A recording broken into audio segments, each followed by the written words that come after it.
Good morning class 8। Good morning to all of you. हमारे पास में चैप्टर चल रहा है, chapter number 4, metals, material, metal and non metals. Okay, chapter number 4। इसमें आज हम पढ़ेंगे, लास्ट क्लास में पढ़ा था हमने मेलिएबिलिटी। मेलिएबिलिटी क्या होती है हमारे पास में कि हम किसी भी शीट को रिपीटेशन उस पर स्ट्राइक करके हम उसकी मतलब किसी भी मेटल्स को उस पर बार बार स्ट्राइक करके उसको एक शीट की फॉर्म में कन्वर्ट करते हैं, दैट इज कॉल्ड मेलिएबिलिटी। हम कैसे कर देते हैं उसको एकदम शीट की फॉर्म में कन्वर्ट कर देते हैं, that is called malleability. Okay, अब हम यहाँ पे आते हैं, यहाँ से हम अपना पढ़ना स्टार्ट करते हैं। देखिए, ये हमारा लेक्चर नंबर 2 है इसका। You observe that iron rod, nail and copper wire are good conductor, while rod, sulfur piece and the coal piece are poor conductor। हमारे पास में जो आयरन है, आयरन रोड है, नेल है एंड कॉपर वायर हैं, ये हमारे पास में गुड कंडक्टर्स हैं। क्या है? गुड कंडक्टर्स हैं।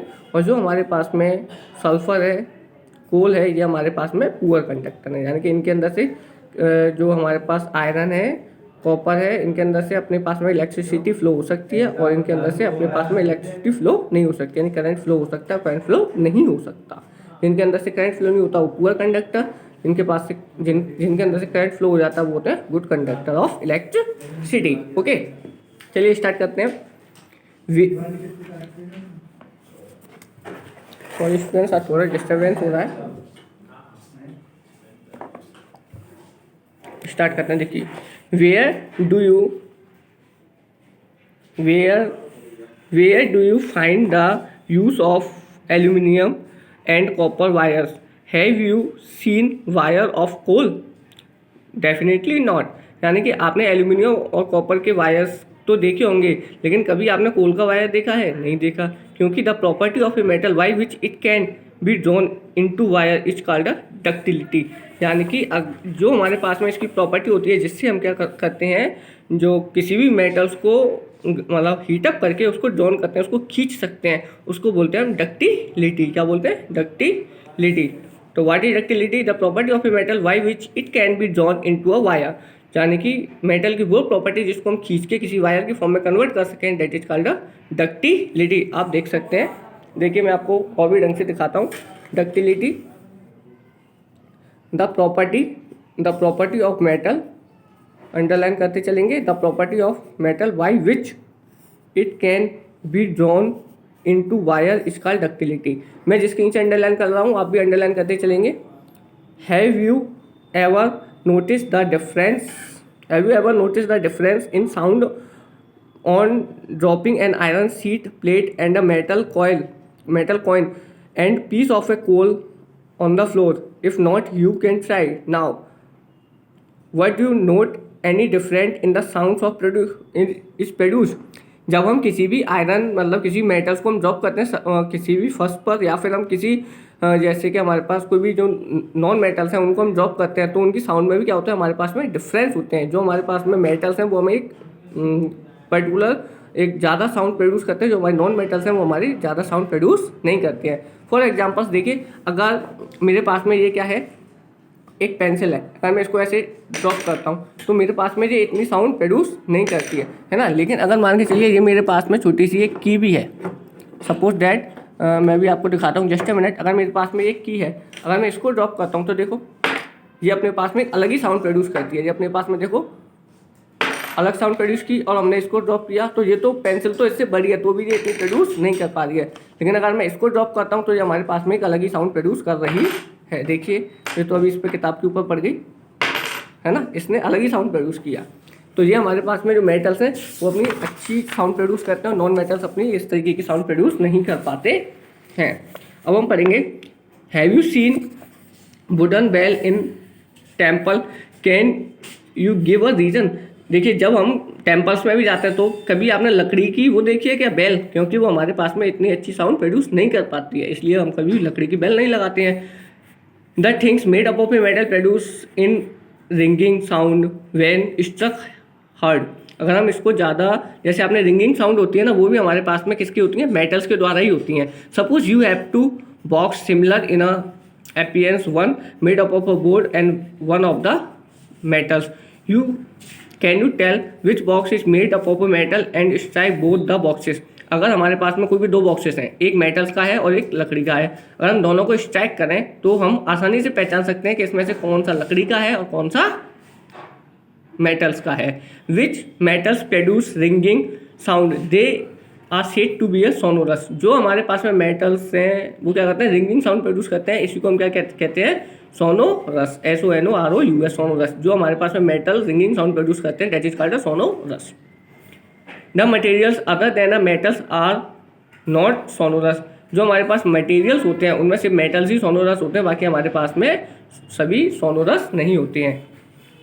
After performing the above activities you can say that some materials are hard, luster, malleable, ductile, sonorous and good conductor of heat and electricity।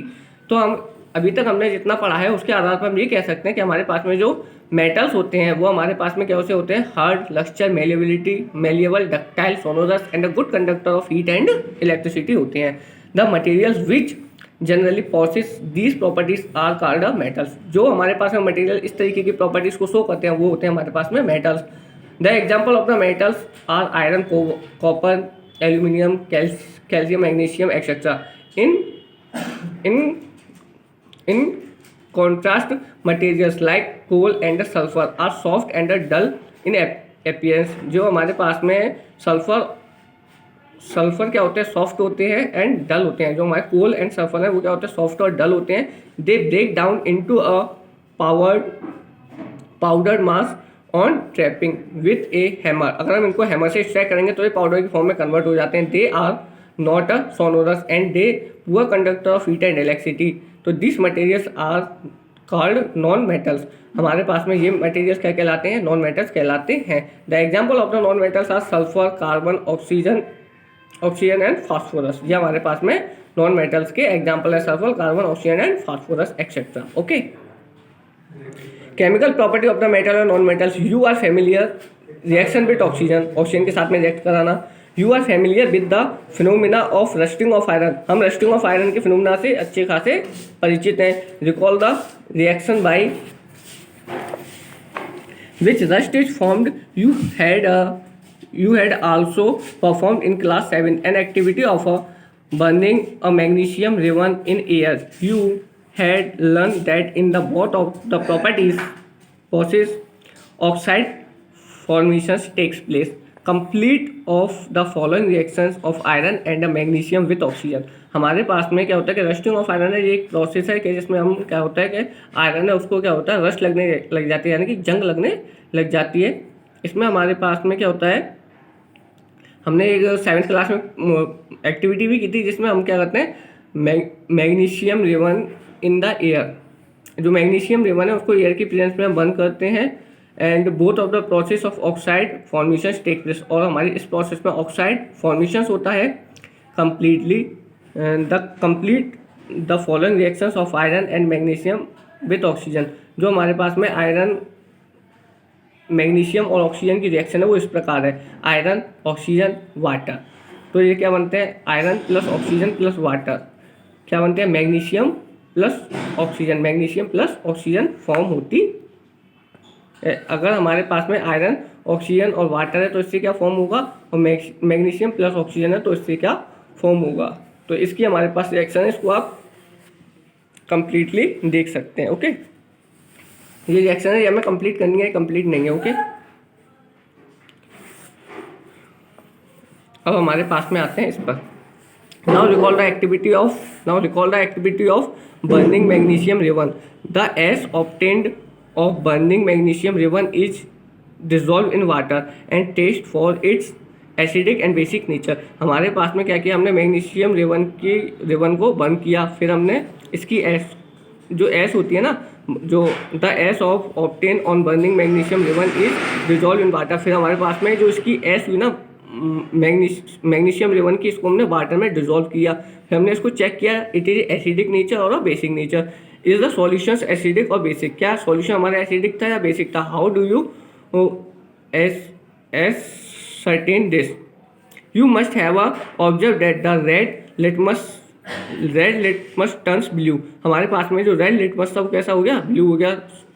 So oxide of magnesium is also basic in nature. तो हमारे पास में जो यानी कि हमारे पास में जब ब्लू हो गया लिटमस पेपर, तो ये कैसे नेचर की होगी, ये बेसिक नेचर की थी। In general metallic oxides are basic in nature. जो हमारे पास में जनरली जो मेटेलिक ऑक्साइड्स होते हैं वो कैसे होते हैं, बेसिक नेचर्स के होते हैं। Okay students, thank you to all of you. जो हमारा इस चैप्टर का जो नेक्स्ट पार्ट है वो हम नेक्स्ट क्लास में डिस्कस करेंगे। Okay, thank you.